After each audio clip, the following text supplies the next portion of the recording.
Practical ಪಾಲಿಟಿಕ್ಸಲ್ಲಿ ನಾವೇನಾದ್ರು ತಪ್ಪು ಮಾಡಿದರೆ ಎರಡು, ಒಂದು ಸರಿಯೋ ತಪ್ಪು ಒಂದು ಕ್ಷೇತ್ರನ ಆಯ್ಕೆ ಮಾಡಿಕೊಂಡು ಗಟ್ಟಿಯಾಗಿ ಹಿಡ್ಕೊಳ್ಳದೆ ಇರೋಂಥದ್ದು ಒಂದು, ಎರಡನೇದು ಚುನಾವಣೆಗೆ ಬೇಕಾದಂಥ ಸಾರ್ವಜನಿಕ ಬೇಕಾದಂಥ ಸಂಪನ್ಮೂಲಗಳನ್ನು ಯಾವುದೇ ಮಾರ್ಗದಲ್ಲಾಗಲಿ ಗಳಿಸದೇ ಇರೋದು. ಇವೆರಡು ನಮ್ಮ ಕೊರತೆಗಳು. ಸಿದ್ದರಾಮಯ್ಯ ಕಾಂಗ್ರೆಸ್ಸಿಗೆ ಬಂದಂಥ ಸಂದರ್ಭದಲ್ಲಿ ಅದರಲ್ಲಿ ನಮ್ಮ ಪಾತ್ರನೂ ಇದೆ, ಕಡಿಮೆ ಪಾತ್ರ ಏನಲ್ಲ. ನಾವು ವಹಿಸಿದ್ದು ಅವ್ರನ್ನ ತರಬೇಕು ಕಾಂಗ್ರೆಸ್ಸಿಗೆ ಅನ್ನೋದರಲ್ಲಿ ಬಹಳಷ್ಟು ಜನ ಅದನ್ನು ಬೇರೆ ಬೇರೆ ಥರ ಲೆಕ್ಕಾಚಾರ ಹಾಕಿದರು. ಅದರಲ್ಲಿ SM ಕೃಷ್ಣನ್ ಒಂದು ದೊಡ್ಡ ಪಾತ್ರ ವಹಿಸಿದ್ರು, ಅವರು ಗವರ್ನರ್ ಆಗಿದ್ದರು.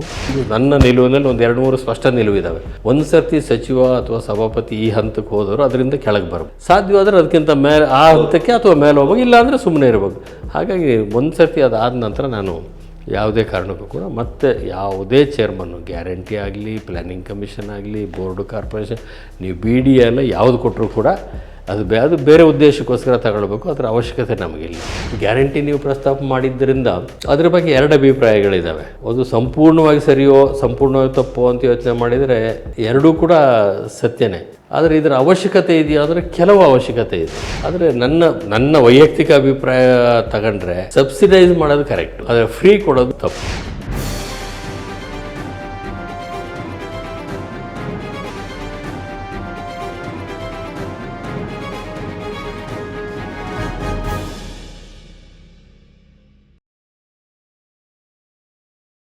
ಕಾಂಗ್ರೆಸ್ಸಿಗೆ ಬಂದ ನಂತರ ಒಟ್ಟು ಕಾಂಗ್ರೆಸ್ಸಿನ ರೀತಿ, ನೀತಿ, ನಿಲುವು, ಎಟ್ ಪ್ರೆಸೆಂಟ್ ಕಾಂಗ್ರೆಸ್ ಸರ್ಕಾರ ಕರ್ನಾಟಕದಲ್ಲಿ ನೀವಿಷ್ಟು ಪ್ರಬುದ್ಧ ರಾಜಕಾರಣಿ, ಶುದ್ಧ ರಾಜಕಾರಣಿ, ನಿಮ್ಮದೇ ಆದಂಥ ಒಂದು ವ್ಯಕ್ತಿತ್ವ ಇದೆ. ಆದರೆ ಅದು ಯಾವುದೂ ಇವತ್ತಿನ ರಾಜಕಾರಣಕ್ಕಾಗಲಿ ನಿಮ್ಮ ಪಕ್ಷಕ್ಕಾಗಲಿ ಬೇಕು ಅಂತ ಅನಿಸ್ತದಿಲ್ವಲ್ಲ? ಇಲ್ಲೂ ಏನಾಗಿದೆ ಅಂದರೆ ಕಾಂಗ್ರೆಸ್ಸು, ನಾನು ನಿಮಗೆ ಆಗಲೇ ಹೇಳ್ದಂಗೆ ಎಲ್ಲ ರಾಜಕೀಯ ಪಕ್ಷಗಳು ಅಧಿಕಾರ ರಾಜಕಾರಣದ ಸುತ್ತನೇ ಗಿರಿಕಿ ಹೊಡಿತಾರೆ. ಅದರಲ್ಲಿ ಯಾರು ಬರ್ತಾರೆ ಅಂತ. ಅದರಲ್ಲಿ ನನ್ನ ದೃಷ್ಟಿನಲ್ಲಿ ಈ ಪ್ರಸ್ತುತತೆ ಅಪ್ರಸ್ತುತೆ ಅಥವಾ ಈ ಥರದ ರಾಜಕಾರಣದಲ್ಲಿ ನಮ್ಮದು ತಪ್ಪು ಅಂತ ಏನಾದ್ರು ಇದ್ದರೆ, ಅಥವಾ ಪ್ರಾಕ್ಟಿಕಲ್ ಪಾಲಿಟಿಕ್ಸಲ್ಲಿ ನಾವೇನಾದ್ರು ತಪ್ಪು ಮಾಡಿದರೆ ಎರಡು, ಒಂದು ಸರಿಯೋ ತಪ್ಪು ಒಂದು ಕ್ಷೇತ್ರನ ಆಯ್ಕೆ ಮಾಡಿಕೊಂಡು ಗಟ್ಟಿಯಾಗಿ ಹಿಡ್ಕೊಳ್ಳದೆ ಇರೋಂಥದ್ದು ಒಂದು, ಎರಡನೇದು ಚುನಾವಣೆಗೆ ಬೇಕಾದಂಥ ಸಾರ್ವಜನಿಕ ಬೇಕಾದಂಥ ಸಂಪನ್ಮೂಲಗಳನ್ನು ಯಾವುದೇ ಮಾರ್ಗದಲ್ಲಾಗಲಿ ಗಳಿಸದೇ ಇರೋಂಥದ್ದು. ಇವೆರಡು ನಮ್ಮ ಕೊರತೆಗಳೇ. ಆ ಕೊರತೆ ಇವೆಲ್ಲದರಕ್ಕೆ ಫಲಿತಾಂಶ ಇವೆಲ್ಲವೂ. ಆದರೆ ಅದರಲ್ಲಿ ನಾನು ನಿಲುವು ಬದಲಾಯಿಸಬೇಕು ಅಂತ ಈ ಕ್ಷಣದವರೆಗೂ ನನಗೆ ಅನಿಸ್ಲಿಲ್ಲ. ಯಾಕಂದರೆ ಚಂದ್ರೇಗೌಡರು ಅದನ್ನ ಮಾಡಿದರು. ತೀರ್ಥಹಳ್ಳಿಗೆ ಹೋದರು, ಬೆಂಗಳೂರಿಗೆ ಬಂದರು, ಮತ್ತೊಂದು ಕಡೆ ಹೋದರು, ಶೃಂಗೇರಿಗೆ ಬಂದರು. ಅದು ಮೂಡಿಗೆರೆಯಲ್ಲಿ ಒಂದು ವಿಶೇಷ, ನಮ್ಮ ಮೂಡಿಗೆರೆ ರಾಜಕಾರಣಿಗಳಲ್ಲಿ ಅದು 52ನೇ ಇಸ್ವಿಯಿಂದ ರಿಸರ್ವ್ ಅನ್ನಲ್ಲ, ಭಾಳ ಜನ ಪಾರ್ಲಿಮೆಂಟಿಗೆ ಬಂದ್ಬಿಟ್ಟು ಒಂದು 8-10 ಜನ ಪಾರ್ಲಿಮೆಂಟ್ ಮೆಂಬರ್ಸ್ ಇದ್ದಾರೆ. ಮೂಡಿಗೆರೆ ಅನಿವಾರ್ಯ ಆಗೋದು. DB ಚಂದ್ರೇಗೌಡರು, DK ತಾರಾದೇವಿ, DM ಪುಟ್ಟೇಗೌಡರು, ನಾನು, ಆದಮೇಲೆ UK ಲಕ್ಷ್ಮಣಗೌಡರು, MD ನಾರಾಯಣ ಅವರು, KS ಮಲ್ಲೇಗೌಡರು, ಈವನ್ ಶ್ರೀಕಂಠಯ್ಯ BJಪಿಯಿಂದ ಯಾರು ಗೆದ್ದರು ಅವರು ನಮ್ಮ ಊರಿನವರೆಲ್ಲ ಹೋಗಿದ್ದು. ಈ ಥರ ಇನ್ನೂ M ಹುಚ್ಚೇಗೌಡರು, ಒಂದು 7-10 ಜನ ಮೂಡಿಗೆರೆ ತಾಲೂಕಿನವರು ಪಾರ್ಲಿಮೆಂಟು, ಲೋಕಸಭೆ, ರಾಜ್ಯಸಭೆ, ವಿಧಾನ ಪರಿಷತ್ತು ಬೇರೆ ಬೇರೆ ಬೇರೆ ಬೇರೆ ಬೇರೆ ಕ್ಷೇತ್ರಕ್ಕೆ ಬಂದಿದ್ದಾರೆ. ಅದೊಂದು ರಿಸರ್ವ್ ಆದಂಥ ಕಾರಣಕ್ಕೆ. ಅದು ರಿಸರ್ವ್ ಅಲ್ಲದೆ ಹೋಗಿದ್ದಾರೆ ಹೆಚ್ಚು ಕಮ್ಮಿ ಎಲ್ಲರೂ. ಒಬ್ಬ ಅಫಿಷಿಯಲ್ ಕ್ಯಾಂಡಿಡೇಟು ಒಂದು 3-4 ರೆಬೆಲ್ ಕ್ಯಾಂಡಿಡೇಟ್ ಆಗಿ ಅಲ್ಲೇ ಯಾರೋ ಒಬ್ಬ ಗೆದ್ದು ಉಳಿದವರೆಲ್ಲ ಅಲ್ಲೇ ತೀರ್ಮಾನ ಆಗಿ ಹೋಗೋದು. ಬಟ್ ಆಗಲಿಲ್ಲ. ಅದರ ಅಡ್ವಾಂಟೇಜ್ ನನ್ನ ದೃಷ್ಟಿಯಿಂದ ಅದರಿಂದ ಒಂದು ಅಡ್ವಾಂಟೇಜ್ ಆಗಿದ್ದೇನು ಅಂತ ಹೇಳಂದರೆ, ರಾಜ್ಯ ಮಟ್ಟದ ಸಂಪರ್ಕ ಬಂತು. ಇಡೀ ರಾಜ್ಯ ಪ್ರವಾಸ ಮಾಡೋಕ್ಕೆ, ದೇಶ ಪ್ರವಾಸ ಮಾಡೋಕ್ಕೆ ಅವಕಾಶ ಸಿಕ್ತು. ದೊಡ್ಡ ದೊಡ್ಡ ನಾಯಕರುಗಳ ಪರಿಚಯ ಆಯಿತು. ಅದೇನು ಸುಲಭದ್ದಲ್ಲ. ಈ ಅಸೆಂಬ್ಲಿ ಒಳಗೆ ಎಷ್ಟು ಸಮಯ ಇದ್ವಿ, ಕೌನ್ಸಿಲು, ಪಾರ್ಲಿಮೆಂಟ್ ಎಷ್ಟು ಇಂಥವರ ಸಂಪರ್ಕಕ್ಕೆ ಬರೋದಿದೆಯಲ್ಲ, ಅದು ಭಾಳ ಜನಕ್ಕೆ ಅದಕ್ಕೆ ನಾನು ಹೇಳಿದೆ, ನಮ್ಮ ಜನ್ರೇಷನ್ನು ಭಾಳ ಒಂದು ಥರದಲ್ಲಿ ಫಾರ್ಚುನೇಟು. ಇನ್ನೊಂದು ಥರದಲ್ಲಿ ಇವೆಲ್ಲವಕ್ಕೂ ಸಾಕ್ಷಿಯಾಗಿದ್ದನ್ನೆಲ್ಲ ನಾಳೆ ದಾಖಲೆ ಮಾಡಿದರೆ ನಾವು ಹೋಗೋಕ್ಕಿಂತ ಮುಂಚೆ ಅದು ಬಹುತೇಕ ಅದರಿಂದಾಗಿ ಒಂದಷ್ಟು ಮುಂದಿನ ಪೀಳಿಗೆಗೆ ಒಳ್ಳೆ ದಾಖಲೆ, ಅನುಕೂಲ ಆಗೋಂಥ ಒಂದು ದಾಖಲೆನೂ ಆಗ್ಬೋದು. ಅದ್ರ ಬಗ್ಗೆ ನನಗೊಂದು ಮನಸ್ಸಿದೆ ಮಾಡಬೇಕು ಅಂತೇಳಿ. ಆ ಥರದ್ದೆಲ್ಲ ಇದನ್ನು ವಿಮರ್ಶಾತ್ಮಕವಾಗಿ ಇದನ್ನೆಲ್ಲ ಕರ್ನಾಟಕದ ರಾಜಕೀಯ ಬೆಳವಣಿಗೆಗಳನ್ನ ದಾಖಲಿಸಬೇಕು ಅಂತ. ತಲ್ಲಣಗಳು, ಪಲ್ಲಟಗಳು ಇವೆಲ್ಲವೂ ಕೂಡ ಭಾಳ ಇಂಟ್ರೆಸ್ಟಿಂಗ್ ಅಂದರೆ ಭಾಳ ಇಂಟ್ರೆಸ್ಟಿಂಗು. ಪ್ರೋಸೆಸ್ಸಲ್ಲಿ ಪವರ್ ಪಾಲಿಟಿಕ್ಸಲ್ಲಿ ನಾವು ಹಿಂದೆ ಬಿದ್ದಿರ್ಬೋದು, ಆದರೆ ಪ್ರಾಕ್ಟಿಕಲ್ ಆಗಿ ಪಾಲಿಟಿಕ್ಸ್ ಇದೆ. ಅದರಲ್ಲಿ ನನಗೇನು ಇವತ್ತು ಕೂಡ ಮರ್ಯಾದೆ ಗೌರವ ಅಂತೂ ಇದ್ದೇ ಇದೆ. ಅಧಿಕಾರ ಇಲ್ಲ ಅಷ್ಟೇ, ಆದರೆ ಜವಾಬ್ದಾರಿ ಇದೆ.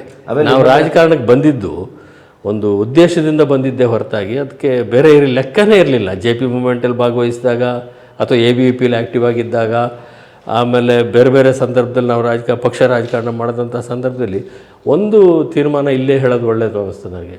ಸಿದ್ದರಾಮಯ್ಯ ಕಾಂಗ್ರೆಸ್ಸಿಗೆ ಬಂದಂಥ ಸಂದರ್ಭದಲ್ಲಿ ಅದರಲ್ಲಿ ನಮ್ಮ ಪಾತ್ರನೂ ಇದೆ, ದೊಡ್ಡ ಏನು ಕಡಿಮೆ ಪಾತ್ರ ಏನಲ್ಲ ನಾವು ವಹಿಸಿದ್ದು, ಅವ್ರನ್ನ ತರಬೇಕು ಕಾಂಗ್ರೆಸ್ಸಿಗೆ ಅನ್ನೋದರಲ್ಲಿ ಭಾಳಷ್ಟು ಜನ ಅದನ್ನು ಬೇರೆ ಬೇರೆ ಥರ ಲೆಕ್ಕಾಚಾರ ಹಾಕಿದರು. ಅದರಲ್ಲಿ SM ಕೃಷ್ಣನ್ ಒಂದು ದೊಡ್ಡ ಪಾತ್ರ ವಹಿಸಿದ್ರು. ಅವರು ಗವರ್ನರ್ ಆಗಿದ್ದರು. ಅವರ ಗವರ್ನರ್ ಹುದ್ದೆಗಿದ್ದಂಥ ಜವಾಬ್ದಾರಿಗಳನ್ನ ಮರೆತು 2-3 ಸತಿ ದೆಹಲಿಗೆ ಬಂದು ಅವರು ನೆಗೋಷಿಯೇಟ್ ಮಾಡಿ, ಸಿದ್ದರಾಮಯ್ಯನ ಭೇಟಿ ಮಾಡಿ, ಸೋನಿಯಾ ಗಾಂಧಿ ಅವ್ರನ್ನ ಭೇಟಿ ಮಾಡಿ, ಸೋನಿಯಾ ಗಾಂಧಿ ಅವ್ರನ್ನ ಕನ್ವಿನ್ಸ್ ಮಾಡಿ. ಸಿದ್ದರಾಮಯ್ಯವ್ರ ಬಗ್ಗೆ ಒಂದು ದೊಡ್ಡ ಭಯ ಇತ್ತು ಕಾಂಗ್ರೆಸ್ನವ್ರಿಗೆ. Is a rebel character, basically rebel character, ಮತ್ತು ಅಸರ್ಟಿವ್, ಸಾಮೂಹಿಕವಾಗಿ ನಾಯಕತ್ವಕ್ಕೆ ಒಪ್ಪದೆ ಹೋಗ್ಬೋದು.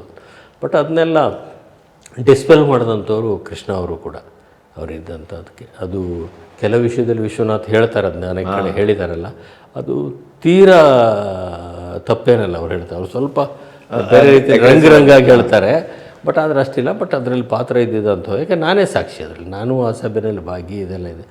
ಹಾಗಾಗಿ ಆ ಸಂದರ್ಭದಲ್ಲಿ ನಾವೊಂದು ತೀರ್ಮಾನ ನಮ್ಮವ್ರನ್ನೆಲ್ಲ ಕೂರಿಸ್ಕೊಂಡು ಹೇಳಿದ್ವಿ. ನಾವು ನೋಡಿ, ಕಾಂಗ್ರೆಸ್ಸಿಗೆ ಬಂದ ನಂತರ ನಾವು ಸಮುದ್ರಕ್ಕೆ, ನಾವು ನದಿ ಅಥವಾ ಕೆರೆಯಲ್ಲಿ ಈಜ್ದವರು ಈಗ ಸಮುದ್ರಕ್ಕೆ ಹಾರ್ತಾ ಇದ್ದೀವಿ. ನಾವು ಎಲ್ರಿಗೂ ಹೇಳಿದೆ, ಅವ್ರಿಗೆ ಭಾಳಷ್ಟು ಜನಕ್ಕೆ ಈಗಲೂ ನೆನಪಿದೆ, ಸಮುದ್ರಕ್ಕೆ ಹಾರ್ತಾ ಇದ್ವಿ. ಸಮುದ್ರದಲ್ಲಿ ಈಚೆ ಸುಲಭದ ಕೆಲಸ ಅಲ್ಲ, ಭಾಳ ಕಷ್ಟದ ಕೆಲಸ ಅದು. ಆದರೆ ಒಂದು ತಿಳ್ಕೊಬೇಕು, ನಮ್ಮ ಇಡೀ ಪರಿವಾರದಿಂದ ಯಾರ್ಯಾರು ಬಂದಿದ್ವಿ, ನಮ್ಮಲ್ಲಿ ಯಾರಿಗೇ ಅಧಿಕಾರ ಸಿಕ್ಕಿದ್ರು ನಮಗೇ ಸಿಕ್ತು ಅಂತ ಸಂತೃಪ್ತಿ ಇರಬೇಕು ನೀವು. ಕರೆಕ್ಟ್. ಆ ರೀತಿಯ ಒಂದು ಹೋರಾಟವನ್ನು ನಾವು ಮಾಡಬೇಕು ಅಂತೇಳಿ. ಅದಕ್ಕೆ ಆ ದೃಷ್ಟಿನಲ್ಲಿ ನಮಗೇನೊಂದು ಸಮಾಧಾನ ಅಂತಂದರೆ, ಸಿದ್ದರಾಮಯ್ಯನ ಕಾಂಗ್ರೆಸ್ಸಿಗೆ ಬರೋದ್ರಲ್ಲಿ ನಾವೊಂದು ಸಣ್ಣ ಪಾತ್ರವನ್ನಾದರೂ ವಹಿಸಿ ಅವ್ರು ಬಂದು 2ನೇ ಅವಧಿ ಮುಖ್ಯಮಂತ್ರಿ ಆದಾಗ ಓಕೆ, ನಮ್ಮದೊಂದು ಪ್ರಯತ್ನ ಆಯಿತು. ಅದೇ ರೀತಿ ಒಂದು 2-3 ಸಮಾಧಾನ ನಮಗಿದೆ. ಕಾಂಗ್ರೆಸ್ಸಿಗೆ ವಿರುದ್ಧವಾಗಿರ್ತಕ್ಕಂಥ ಒಂದು ಪರ್ಯಾಯ ಪಕ್ಷ ಕಟ್ಟಲೇಬೇಕು ಅಂತ ತುರ್ತು ಪರಿಸ್ಥಿತಿ ವಿರುದ್ಧ ಆ ಸಂದರ್ಭದಲ್ಲಿ ಮಾಡಿ ಅದರಲ್ಲೂ ಯಶಸ್ವಿ ಆದ್ವಿ. ಜನತಾ ಪಾರ್ಟಿ ಕಟ್ಟಿದ್ವಿ, ಜನತಾ ದಳ ಕಟ್ಟಿದ್ವಿ. ಆಮೇಲೆ ಕರ್ನಾಟಕದಲ್ಲೂ 83ರಲ್ಲಿ ಅಧಿಕಾರಕ್ಕೆ ಬಂದ್ವಿ. ಆ ರೀತಿ ಒಂದು ಕಾಂಗ್ರೆಸ್ಸಿಗೆ ಒಂದು ಪರ್ಯಾಯವಾದ ಪಕ್ಷ ನಿರ್ಮಾಣ ಆಯಿತು. ಅದೇ ರೀತಿಯಲ್ಲಿ ಮತ್ತೆ ಕಾಂಗ್ರೆಸ್ಸಿಗೆ ಬಂದಂಥ ಸಂದರ್ಭದಲ್ಲಿ ಕಾಂಗ್ರೆಸ್ಸನ್ನು ಅಧಿಕಾರಕ್ಕೆ ತಂದು ಈ ಹೋರಾಟದಿಂದ ಬಂದವರು ಯಾರಾದರೂ ಆಗಬೇಕು ಅಂತಕ್ಕಂಥದ್ದಿಲ್ಲ, ಅದರಲ್ಲೂ ಯಶಸ್ವಿ ಆಯಿತು. ಅದರಲ್ಲಿ ವ್ಯಕ್ತಿಗತವಾಗಿ ನಮಗೆ ಎಷ್ಟಾಯಿತು ಬಿಡ್ತು ಅದು ಬೇರೆ ಪ್ರಶ್ನೆ. ಆದರೆ ಆ ರೀತಿಯ ಒಂದು ಸಮಾಧಾನ ಇದ್ದೇ ಇದೆ. ಈ ಕೃತಜ್ಞತೆ ಅಥವಾ ಈ ನೆನಪು ಸಿದ್ದರಾಮಯ್ಯನವರಿಗಿದೆ ಅಂತ ಭಾವಿಸ್ತೀರಾ? ಇಲ್ಲ ಅಂತಲೇ ಹೇಳಲಿಕ್ಕೆ ಆಗೋದಿಲ್ಲ. ಯಾಕೆಂದರೆ ಅವರು ಸ್ನೇಹ ವಿಶ್ವಾಸ ಅವತ್ತಿಂದ ಒಂದೇ ಥರ ಉಳಿಸ್ಕೊಂಡು ಬಂದಿದ್ದಾರೆ. ಅವರಿಗೂ ಕೂಡ ಕೆಲವು ಇತಿಮಿತಿಗಳು ಇರಬಹುದು, ಅಥವಾ ಅವರ ಆಪ್ತ ವಲಯ ಮತ್ತೊಂದು, ಅಥವಾ ರಾಜಕೀಯ ಇತಿಮಿತಿ, ಅಥವಾ ಕಾಂಗ್ರೆಸ್ನಲ್ಲಿ ಅವ್ರಿಗಿರೋಂಥ ಪ್ರಭಾವ, ಇದರದ್ದೆಲ್ಲ ಇತಿಮಿತಿ ಇರ್ಬೋದು ಅವರಿಗೆ. ಬಟ್ ಆದರೂ ಅದು ಇದ್ದೇ, ಇವರೆಲ್ಲ ನನಗೆ ಸಹಾಯ ಮಾಡಿದ್ದಾರೆ, ಒಟ್ಟಿಗೆ ಹೋರಾಟ ಮಾಡಿದ್ದಾರೆ ಅನ್ನೋದು ಇದೆ, ಇಲ್ಲ ಅಂತಿಲ್ಲ. ಯಾಕಂದರೆ ಇಲ್ಲದಿದ್ದರೆ ಅವರಷ್ಟು ನಮಗೆ ಗೌರವ ಕೊಡೋದು ಎಲ್ಲ ನೋಡಿದರೆ ಆ ಅಧಿಕಾರ ಅಥವಾ ಜವಾಬ್ದಾರಿಗಳನ್ನ ಹಂಚೋಕ್ಕಾಗಿಲ್ಲ ಅಂದರೆ ಅದರ ಕೆಲವು ನಮ್ಮದೇ ತೀರ್ಮಾನ ಇದೆ. ಈ ಕೆಲವರಿಗೆ ಏನಾಗ್ತದೆ ಅಂತೇಳಂದರೆ, ಏನಾದರೂ ಒಂದು ಅಧಿಕಾರ ಸಿಕ್ಕಿದ್ರೆ ಸಾಕು ಅಂತ. ಅವ್ರಿಗೆ ನಮಗೇನು ಆಫರ್ ಮಾಡಿಲ್ಲ ಅಂತಿಲ್ಲ. ಚೇರ್ಮನ್ ಆಗು ಅಂತೇಳಿ ಭಾಳ ಸರ್ತಿ ಹೇಳಿದ್ದಾರೆ ನಮಗೆ. ಅವ್ರ ಹಿಂದಿನ ಅವಧಿನಲ್ಲೂ ಹೇಳಿದ್ದಾರೆ, ಈಗಿನ ಅವಧಿಯಲ್ಲಿ ಈಗಲೂ DK ಶಿವಕುಮಾರು ಹೇಳಿದ್ದಾರೆ ನನಗೆ ಅನೇಕ ಬಾರಿ. ಪ್ಲ್ಯಾನಿಂಗ್ ಕಮಿಷನ್ ಚೇರ್ಮನ್ ಆಗಿ, ಗ್ಯಾರಂಟಿ ಕಮಿಷನ್ ಚೇರ್ಮನ್ ಆಗಿ, ಮತ್ತೊಂದು ಅದಾಗಿ ಏನು ಬೇಕು ಹೇಳಿದೆಲ್ಲ ಅಂತೇಳಿ ಹೇಳಿದ್ದಾರೆ ಇದರೆಲ್ಲ. ಆಗ ನಾನು ಹೇಳಿದ್ದೀನಿ, ನೋಡಿ, ಒಂದು ನನ್ನ ನಿಲುವಿನಲ್ಲಿ ಒಂದು 2-3 ಸ್ಪಷ್ಟ ನಿಲುವಿದ್ದಾವೆ. ಒಂದು ಸರ್ತಿ ಸಚಿವ ಅಥವಾ ಸಭಾಪತಿ ಈ ಹಂತಕ್ಕೆ ಹೋದವರು ಅದರಿಂದ ಕೆಳಗೆ ಬರಬಾರ್ದು. ಕರೆಕ್ಟ್. ಸಾಧ್ಯವಾದರೆ ಅದಕ್ಕಿಂತ ಮೇಲೆ ಆ ಹಂತಕ್ಕೆ ಅಥವಾ ಮೇಲೆ ಹೋಗಿ, ಇಲ್ಲ ಅಂದರೆ ಸುಮ್ಮನೆ ಇರಬೇಕು. ಹಾಗಾಗಿ ಒಂದು ಸರ್ತಿ ಅದಾದ ನಂತರ ನಾನು ಯಾವುದೇ ಕಾರಣಕ್ಕೂ ಕೂಡ ಮತ್ತೆ ಯಾವುದೇ ಚೇರ್ಮನ್ನು, ಗ್ಯಾರಂಟಿ ಆಗಲಿ, ಪ್ಲ್ಯಾನಿಂಗ್ ಕಮಿಷನ್ ಆಗಲಿ, ಬೋರ್ಡು, ಕಾರ್ಪೊರೇಷನ್, ನೀವು BD ಎಲ್ಲ ಯಾವುದು ಕೊಟ್ಟರು ಕೂಡ ಅದು ಬೇರೆ ಉದ್ದೇಶಕ್ಕೋಸ್ಕರ ತಗೊಳ್ಬೇಕು. ಅದರ ಅವಶ್ಯಕತೆ ನಮಗಿಲ್ಲ. ಯಾಕಂದರೆ ನಮಗೆ ಜೀವನ ನಡೀತಾ ಇರೋದು ನಮ್ಮ ಪ್ಲ್ಯಾಂಟೇಷನ್ನು, ನಮ್ಮ ಕೃಷಿಯಿಂದಾಗಿ. ಬದುಕೋಕ್ಕೆ ಎಷ್ಟು ಬೇಕು ಅಷ್ಟೆಲ್ಲ ನಮಗೆ ವ್ಯವಸ್ಥೆಗಳಿದ್ದಾವೆ. ಮಕ್ಕಳು ಸೆಟ್ಲ್ ಆಗಿದ್ದಾರೆ, ಅವ್ರ ಪಾಡಿಗೆ ಅವರು ಇದ್ದಾರೆ. ನಮ್ಮದು ವಾಂಟ್ಸ್ ಆರ್ ಭಾಳ ಲಿಮಿಟೆಡ್. ಭಾಳ ದೊಡ್ಡ ವಿಪರೀತವಾದಂಥ ಇದೇನು ಲಕ್ಸುರಿ ಲೈಫ್ ಬೇಕು, ಮತ್ತೊಂದು ಬೇಕು, ಅಥವಾ ಅಧಿಕಾರದಿಂದಲೇ ಮಾಡಬೇಕು ಅಂತ. ನಮ್ಮ ವ್ಯಕ್ತಿತ್ವಕ್ಕೆ ಬೆಲೆ ಸಿಕ್ಕಿದರೆ ಸರಿ, ಸಿಗದೇವರು ಬೇಡ. ಅಧಿಕಾರಕ್ಕೆ ಬೆಲೆ ಸಿಕ್ಕಿದ್ರೆ ಯಾರಿಗಾರು ಸಿಕ್ಕಲಿ ಬಿಡಿ ಅಂತ ಕೆಲವು ಸರ್ತಿ ಮುಜುಗರ ಆಗ್ತದೆ. ಅದರಿಂದಾಗಿ ಅಧಿಕಾರ ರಾಜಕಾರಣಿಗಳ ಎದುರಿಗೆ ನಾವು ಹೋದಾಗ ಕೆಲವು ಸರ್ತಿ ಮುಜುಗರದ ಅನೇಕ ಸನ್ನಿವೇಶಗಳಾಗಿದ್ದಾವೆ. ಸುಮಾರು ಜನ ನಿಮ್ಮ ಜೂನಿಯರ್ಸ್ ಇರೋದು, ಭಾಳ ಜನ ಕಾಂಟೆಂಪ್ರರೀಸು, ಕೊಲೀಗ್ಸು, ಜೂನಿಯರ್ಸು. ಕಾಂಗ್ರೆಸ್ಸಲ್ಲಿ ಲೆಕ್ಕ ಹಾಕಿದರೆ ನಮಗಿಂತ 2 ವರ್ಷ ಸಿದ್ದರಾಮಯ್ಯ ಜೂನಿಯರ್. ರಾಜಕೀಯದಲ್ಲಿ ಅವರು 83ರಲ್ಲಿ MLA ಆದರೂ ನಾವು 85ರಲ್ಲಿ MLC. ಅದು ಓಕೆ, ಅದೆಲ್ಲ ನಡೀತದೆ. ಈ ರಾಜಕಾರಣದಲ್ಲಿ ಜೂನಿಯರು ಸೀನಿಯರ್ ಅಂತ ಬರೋದಿಲ್ಲ. ಅದು ಪೊಸಿಷನ್ಗಳ ಮೇಲೆ ಹೋಗೋದ್ರಿಂದ ರಾಜೀವ್ ಗಾಂಧಿ ಅವರು ಪ್ರಧಾನಿ ಆದರೂ ಉಳಿದವರೆಲ್ಲ ಹಿಂದೆ ಬಿಡೋದು ಆ ಸಂದರ್ಭ ನರಸಿಂಹರಾವ್ ಅಂತವ್ರು ಇದ್ದರು. ಹಾಗಾಗಿ ಈ ಥರದ್ದೆಲ್ಲ ಆಗಿದೆ ರಾಜಕಾರಣದಲ್ಲಿ ಭಾಳ ಸರ್ತಿ ಸಂದರ್ಭದಲ್ಲೂ ಕೂಡ ಆಗ್ತಾ ಇರ್ತವೆ.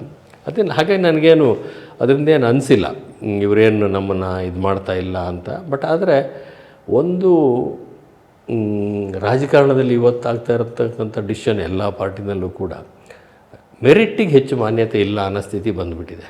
ಆಮೇಲೆ ಈ ಅಧಿಕಾರದ ರಾಜಕಾರಣ ಅಂತ ಬಂದಾಗ ನೋಡಿ, ಈಗಿನ ಪ್ರೆಸೆಂಟು ನೀವು ಗ್ಯಾರಂಟಿ ಸರಿ ಅಂತಿರೋ ತಪ್ಪು ಅಂತಿರೋ ನಂಗೆ ಗೊತ್ತಿಲ್ಲ, ಆದರೆ ಈಗ ಬಿ ಜೆ ಪಿಯಲ್ಲೂ ಅದರದೇ ಆದಂಥ ತಲ್ಲಣಗಳು, ಅದರದೇ ಆದಂಥ ಅದು ಎಷ್ಟು ಅಂದರೆ ವಾಕರಿಕೆ ಬರುವಷ್ಟು ಅಷ್ಟು ಹೊರಗಡೆ ಬರ್ತಾ ಇದೆ. ಒಬ್ಬರ ಮೇಲೆ ಒಬ್ಬರು ಕತ್ತಿ ಕಟ್ಟುವಂಥ ರೀತಿ. ನಿಮ್ಮಲ್ಲೂ ಕಡಿಮೆ ಇಲ್ಲ ಅದು. ಈಗ ನಿಮ್ಮಲ್ಲೂ ಡಿ ಕೆ ಶಿ ಬಣ, ಸಿದ್ದರಾಮಯ್ಯ ಬಣ, ಅದರ ಮಧ್ಯದಲ್ಲಿ ಬೇರೆ ಬೇರೆ ವರ್ತನೆಗಳು ಇತ್ಯಾದಿಗಳು. ಇದು ಟೋಟಲಿ ಕೊನೆಗೂ ಅನಿಸೋದು, ನಾವು ಆಗಿನಿಂದಲೂ ಅದೇನು ಚರ್ಚೆ ಮಾಡ್ತಾ ಬರ್ತಾ ಇದ್ದೇವೆ, ಅಧಿಕಾರ ರಾಜಕಾರಣವೇ ಮುಖ್ಯ ಹೊರತು ಇಲ್ಲಿ ಜನರ ಬಗ್ಗಾಗಲಿ, ಸಮಾಜದ ಬಗ್ಗಾಗಲಿ, ಅಭಿವೃದ್ಧಿ ಬಗ್ಗಾಗಲಿ ಯಾವುದೂ ಕಾಳಜಿ ಇದ್ದಂಗೆ ಕಾಣಿಸ್ತಾ ಇಲ್ಲ. ಒಂದು ಇಡೀ ದೇಶದ ವ್ಯವಸ್ಥೆ ಯಾವ ಥರ ಆಗಿ ಹೋಗಿದೆ ಅಂತೇಳಿ ಅಂದರೆ, ಈ ಸಿಸ್ಟಮನ್ನು ನಡೆಸೋಕ್ಕೆ ಭಾಳ ದುಡ್ಡು ಖರ್ಚಾಗ್ತಾಯಿದೆ. ನೀವು 100 ರೂಪಾಯಿ ಆದಾಯ ಬಂದರೆ ಅದರಿಂದ 60ರಿಂದ 65 ರೂಪಾಯಿ ಸಿಸ್ಟಮ್ ನಡ್ಸೋಕ್ಕೆ ಹೋಗ್ತದೆ. ಸಂಬಳ, ಸವಲತ್ತುಗಳು, ಪೆನ್ಷನ್ಗಳು, ಬಡ್ಡಿ ಕೊಡೋಕ್ಕೆ, ಮತ್ತೊಂದು ಕೊಡೋಕ್ಕೆ, ಇದಕ್ಕೆಲ್ಲ ಹೋಗ್ತದೆ. ಇನ್ನು 30-35% ಪ್ಲ್ಯಾಂಡ್ ಎಕ್ಸ್ಪೆಂಡಿಚರ್ಗೋಸ್ಕರ ಉಳಿಬೇಕು. ಅದು ಆ್ಯಕ್ಚುಲಿ ಡೆವಲಪ್ಮೆಂಟಿಗೋಸ್ಕರ. ಅದರಲ್ಲೂ ಏನಾಗಿದೆ ಅಂದರೆ, ಎಲ್ಲ ಮನಸ್ಸಿಗೆ ಬಂದಾಗೆ ಕಾರ್ಯಕ್ರಮಗಳನ್ನ ಎಲ್ಲ ಪಾರ್ಟಿಯವರು ಮಾಡಿದ್ದರಿಂದ ಅದರಲ್ಲೂ ಫುಲ್ಫಿಲ್ ಮಾಡೋಕ್ಕಾಗ್ತಾಯಿಲ್ಲ ಎಲ್ಲರೂ ಕೂಡ. ಅದರ ಮಧ್ಯ ಗ್ಯಾರಂಟಿ ನೀವು ಪ್ರಸ್ತಾಪ ಮಾಡಿದ್ದರಿಂದ ಅದರ ಬಗ್ಗೆ 2 ಅಭಿಪ್ರಾಯಗಳಿದ್ದಾವೆ. ಒಂದು ಸಂಪೂರ್ಣವಾಗಿ ಸರಿಯೋ ಸಂಪೂರ್ಣವಾಗಿ ತಪ್ಪೋ ಅಂತ ಯೋಚನೆ ಮಾಡಿದರೆ ಎರಡೂ ಕೂಡ ಸತ್ಯನೇ. ಆದರೆ ಇದರ ಅವಶ್ಯಕತೆ ಇದೆಯಾ ಅಂದರೆ ಕೆಲವು ಅವಶ್ಯಕತೆ ಇದೆ. ಆದರೆ ಈ ಅಭಿವೃದ್ಧಿ ಅನ್ನೋದು ಬರೀ ಕಟ್ಟಡ, ರಸ್ತೆ, ಮತ್ತೊಂದು ಸೇತುವೆ, ಮತ್ತೊಂದು ಇದಕ್ಕಿಂತ ಹೆಚ್ಚಾಗಿ ಈ ಒಬ್ಬ ಮನುಷ್ಯನನ್ನು ಆರ್ಥಿಕವಾಗಿ ಸದೃಢಗೊಳಿಸೋದು ಕೂಡ ಒಂದು ಅವಶ್ಯಕತೆಯೇ. ಈ ಡಿಮಾನಿಟೈಸೇಷನ್ ಆದಮೇಲೆ, ಆಮೇಲೆ ಈ ಕೊರೋನಾ ಆದಮೇಲೆ, ಆಮೇಲೆ ಲಾಕ್ಡೌನು ಇವೆಲ್ಲ ಆದ ನಂತರ ಪರಿಸ್ಥಿತಿ ಯಾವ ಥರ ಆಗಿ ಹೋಗ್ಬಿಟ್ಟಿದೆ ಅಂದರೆ, ಮಧ್ಯಮ ವರ್ಗ, ಕೆಳ ಮಧ್ಯಮ ವರ್ಗ, ಬಡವರ್ಗದಲ್ಲಿ ಸ್ಟ್ರಗ್ಲಿಂಗ್ ವಿಪರೀತ ಆಗೋಗಿದೆ. 2 ಕ್ಷೇತ್ರಗಳು ವಿಪರೀತ ದುಬಾರಿ ಆಗೋಗ್ಬಿಟ್ಟೈತಿ. ಒಂದು ಆರೋಗ್ಯ ಕ್ಷೇತ್ರ, ಇನ್ನೊಂದು ಶಿಕ್ಷಣ ಕ್ಷೇತ್ರ. ಸಾಮಾನ್ಯರು ಯಾರು ಕೂಡ ಅದರಿಂದ ಬಹುಶಃ ಅದೆರಡನ್ನ ಲಿಬರಲೈಸ್ ಮಾಡೋದು, ಅದಕ್ಕೆ ಆದ್ಯತೆ ಕೊಡಬೇಕು. ಆದರೆ ಅದಕ್ಕೆ ಏನು ಮಾಡ್ತಾರೆ ಅಂತೇಳಂದರೆ, ಜನಗಳು ಹೇಗಿದ್ದಾರೆ ಅಂದರೆ, ಈಗ ಇದು ಒಂದು ರೀತಿಯ ಕಾಂಪಿಟೀಷನ್ ಸ್ಟಾರ್ಟ್ ಆಗ್ಬಿಡ್ತು. ಅವ್ರು ಕೊಟ್ಟರು ಇವರು. ಅದು ಜನತಾ ಪರಿವಾರದಲ್ಲಿ 85ರಲ್ಲೇ ಶುರುವಾಗಿದ್ದು. ಹೆಗಡೆ ಅವರು ಫಸ್ಟ್ 2 ರೂಪಾಯಿಗೆ 1 kg ಅಕ್ಕಿ, 25 ರೂಪಾಯಿಗೆ ಒಂದು ಪಂಚೆ, ಶರ್ಟು ಅಥವಾ ಸೀರೆ, ಕುಪ್ಸ ಕೊಡೋಕ್ಕೆ ಅದರ ರೂವಾರಿಗಳು ನಾವೇ. ಆಗ ನಾನೇ ಜನರಲ್ ಸೆಕ್ರೆಟ್ರಿ. ರಾಮಕೃಷ್ಣ ಹೆಗಡೆ ಅವರು ನಮ್ಮನ್ನೇ ಕರೆದು ಕ್ಯಾಂಪೇನ್ ಮಧ್ಯದಲ್ಲಿ, ನನ್ನ ಪ್ರೊಫೆಸರ್ ಬಿ ಕೆ ಚಂದ್ರಶೇಖರ್ನ ಕುಂದಾಪುರಕ್ಕೆ ಕರೆದು ಕ್ಯಾಂಪೇನ್ ಮಧ್ಯದಲ್ಲಿ ಎಲೆಕ್ಷನಿಗೆ 4-5 ದಿವಸ ಇತ್ತು. ಇನ್ನು ಅವ್ರಿಗೆ ಅಷ್ಟೊತ್ತಿಗೆ ರಿಪೋರ್ಟ್ ಬಂದಿತ್ತು, ಇನ್ನೊಂದು ಸ್ವಲ್ಪ ಸ್ವಿಂಗ್ ಬೇಕು, 1% 2% ಓಟು ಅಂತ. ನಡುರಾತ್ರಿ 1 ಗಂಟೆ 2 ಗಂಟೆ ಕುಂದಾಪುರದಲ್ಲಿ ಅವ್ರ ಕ್ಯಾಂಪೇನು, ಉತ್ತರ ಕನ್ನಡದಿಂದ ಸೌತ್ ಕನ್ನಡ, ಉಡುಪಿ ಎಂಟ್ರಾದರು. ಆಗ ರಾತ್ರಿ ಅವರು ತೀರ್ಮಾನ ಮಾಡಿ ಇನ್ನು 2% ಓಟ್ ಸ್ವಿಂಗ್ ಆಗಬೇಕು. ಈ ರೀತಿ ಅವ್ರದ್ದು ಐಡಿಯಾ ಇದೆ, ರಾಮಕೃಷ್ಣ ಹೆಗಡೆದೆ, ನಮ್ಮದು ಯಾರ್ದು ಅಲ್ಲ. ಈ ಥರ 2 ಅನೌನ್ಸ್ ಮಾಡಬೇಕು ಅಂತ ಹೇಳಿದ್ದಾರೆ ನಮಗೆ ಪ್ರೊಫೆಸರ್ ಚಂದ್ರಶೇಖರ್. 1-2 ರೂಪಾಯಿ kg ಅಕ್ಕಿ, ಮತ್ತು ಇದನ್ನು ನಾಳೆನೇ ಹೋಗಿ ನೀವು ಮಂಗಳೂರಲ್ಲೇ ಪ್ರೆಸ್ ಕಾನ್ಫರೆನ್ಸ್, ಬೆಂಗಳೂರು ತನಕ ಹೋಗೋಷ್ಟು ಟೈಮ್ ಇಲ್ಲ, ಅಡಿಷನಲ್ ಮ್ಯಾನಿಫೆಸ್ಟೋ ಅಂತ ಇದನ್ನ ರಿಲೀಸ್ ಮಾಡಿ ಅಂತ ಮಂಗಳೂರಲ್ಲಿ ಪ್ರೆಸ್ ಕಾನ್ಫರೆನ್ಸ್ ಮಾಡಿ ನೆಕ್ಸ್ಟ್ ಡೇ ನಾನು ಚಂದ್ರಶೇಖರ್ ರಿಲೀಸ್ ಮಾಡ್ತೀವಿ. 2 ರೂಪಾಯಿಗೆ 1 kg ಅಕ್ಕಿ, ಮತ್ತು ಇದನ್ನು 25 ರೂಪಾಯಿಗೆ ಸೊಸೈಟಿಗಳ ಮುಖಾಂತರ ಇದು ಅಂತ. ಅಲ್ಲಿಂದ ಅದು ಸ್ಟಾರ್ಟ್ ಆಯಿತು. ಅದು ಒಂದು ರೀತಿ ಒಳ್ಳೆ ಸ್ಕೀಮೇ ಆಗಿದೆ, ಹೌದು, ತಪ್ಪೇನಿಲ್ಲ. ಆಮೇಲೆ ಅಕ್ಕಿನ ಸಬ್ಸಿಡೈಸ್ ರೇಟಲ್ಲಿ ಕಾಲದಲ್ಲಿ ಅಕ್ಕಿಗೆ 2 ರೂಪಾಯಿ ಅಂದ್ರೆ ಅದು ಸ್ವರ್ಗದ ಅಂದ್ರೆ ಅಷ್ಟು ಬಡತನ ಇದೆ. ಆದರೆ ನನ್ನ ವೈಯಕ್ತಿಕ ಅಭಿಪ್ರಾಯ ತಗೊಂಡ್ರೆ ಸಬ್ಸಿಡೈಸ್ ಮಾಡೋದು ಕರೆಕ್ಟು, ಆದರೆ ಫ್ರೀ ಕೊಡೋದು ತಪ್ಪು. ನನ್ನ ವೈಯಕ್ತಿಕ ಪಾರ್ಟಿ ಅಭಿಪ್ರಾಯ ಬೇರೆ, ಆದರೆ ಅನಿವಾರ್ಯ ನಾವು ಪಾರ್ಟಿ ಲೈನ್ನ ಟೋ ಮಾಡಲೇಬೇಕು ಸಾರ್ವಜನಿಕರು. ಆದರೆ ವೈಯಕ್ತಿಕ ಅಭಿಪ್ರಾಯ ಕೇಳಿದರೆ ಯಾವುದನ್ನೇ ಆಗಲಿ ಬಡವರಿಗೆ ಸಬ್ಸಿಡೈಸ್ ರೇಟಲ್ಲಿ ಕೊಡ್ತಕ್ಕಂಥದ್ದು ಕರೆಕ್ಟೇ. ಕಂಪ್ಲೀಟ್ ಫ್ರೀ ಹೌದು, ಆರೋಗ್ಯ ಮತ್ತು ಶಿಕ್ಷಣ 2 ಕೂಡ ಅವರಿಗೆ ಅಫೋರ್ಡಬಲ್ ಇದರಲ್ಲಿ ಬರಬೇಕು. ಯಾಕೆ ಕೃಷ್ಣ ಅವರು ಪಾಪ್ಯುಲರ್ ಆಗೋಕ್ಕೆ ಕಾರಣ ಮಧ್ಯಾಹ್ನದ ಬಿಸಿ ಊಟ ಮಕ್ಕಳಿಗೆ ಕೊಟ್ಟಿದ್ದು, ಅದು ಬಹಳ ದೊಡ್ಡ ಆಯಿತು. ಆಮೇಲೆ ಯಶಸ್ವಿನಿ ಯೋಜನೆಯನ್ನು ತಂದು ಆರೋಗ್ಯ ವಿಮಾ ಕ್ಷೇತ್ರಕ್ಕೆ ತಂದು ಅದರಲ್ಲಿ ಮಾರಣಾಂತಿಕ ಕಾಯಿಲೆಗಳಿಗೆ ಅದು ಕೊಟ್ಟಿದ್ದು. ಇಂಥವು ಕೆಲವು ಅವ್ರು ಮಾಡಿದರು. ಇದು ಕಾಮರಾಜ್ ನಾಡರು ಫಸ್ಟ್ ಇಂಡಿಯಾದಲ್ಲೇ ಸ್ಟಾರ್ಟ್ ಮಾಡಿದ್ದು. ತಮಿಳ್ನಾಡಲ್ಲಿ ಕಾಮರಾಜ್ ನಾಡರು ಮಧ್ಯಾಹ್ನದ ಫ್ರೀ ಊಟ ಮಕ್ಕಳಿಗೆ, ಅದನ್ನು ಇವ್ರು ತಂದರು. ಅದು ಇವತ್ತು ಇಡೀ ದೇಶದ ಸ್ಕೀಮ್ ಆಗಿದೆ. ಅದು ಒಳ್ಳೆಯದೇ. ಅದು ಆ ಥರದ್ದು ಅದೇ ರೀತಿ 2 ಮಾಡಲೇಬೇಕಾದಂಥ ಕೆಲಸ. ಇವತ್ತಲ್ಲ ನಾಳೆ ಯಾವುದೇ ಪಾರ್ಟಿಯ ಸರ್ಕಾರ, ಕೇಂದ್ರ ಆಗಿರಲಿ ರಾಜ್ಯ ಆಗಿರಲಿ, ಹೆಲ್ತ್ ಕೇರು ಮತ್ತು ಎಜುಕೇಷನ್ 2 ಎಲ್ರಿಗೂ ಅಫೋರ್ಡಬಲ್ ಇರತಕ್ಕಂಥ, ಆಮೇಲೆ quality health care, quality education ಅದು ಮಾಡಿದರೆ ಅದು ನಿಜವಾಗಿರ್ತಕ್ಕಂಥ ಸರ್ವಿಸ್. ಅದಕ್ಕೆ ಸ್ವಲ್ಪ ಇದನ್ನೆಲ್ಲ ಟ್ವೀಕ್ ಮಾಡೋಂಥ ಅವಶ್ಯಕತೆ ಇದ್ದರೆ ಇದನ್ನು ಸ್ವಲ್ಪ ಎಲ್ಲ ರಾಜ್ಯ ಎಲ್ಲ ಪಾರ್ಟಿಯವರು ಸೇರಿ ಇದರಲ್ಲಿ ಕೆಲವು ವಿಚಾರದಲ್ಲಿ ಎಲ್ಲರೂ ರಾಜಿ ಆಗಬೇಕು ಈ ವಿಚಾರದಲ್ಲಿ.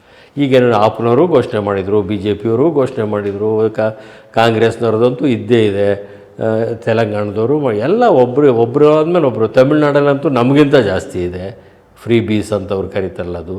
ಅಲ್ಲಿ ಬರೀ ಇಲ್ಲಿ ನಾವು ಅಕ್ಕಿ ಪಾಕಿ ಕೊಟ್ಟರೆ ಅವರು ಮಸಾಲ ಪದಾರ್ಥಗಳನ್ನೂ ಕೊಡೋಕ್ಕೆ ಶುರು ಮಾಡಿದರು. ಆಮೇಲೆ ಅಥವಾ ಲ್ಯಾಪ್ಟಾಪ್ಗಳು ಮತ್ತೊಂದು ಈ ಥರ ಎಲ್ಲ ಕೊಡೋಕ್ಕೆ ಶುರು ಮಾಡಿದರು ಈ ಥರ. ಹಾಗಾಗಿ ಎಲ್ಲೋ ಒಂದು ಕಡೆ ಇದನ್ನು ಒಂಥರ ಸ್ಟ್ರೀಮ್ಲೈನ್ ಮಾಡೋವಂಥ ಅವಶ್ಯಕತೆ ಇದೆ ಖಂಡಿತವಾಗೂ.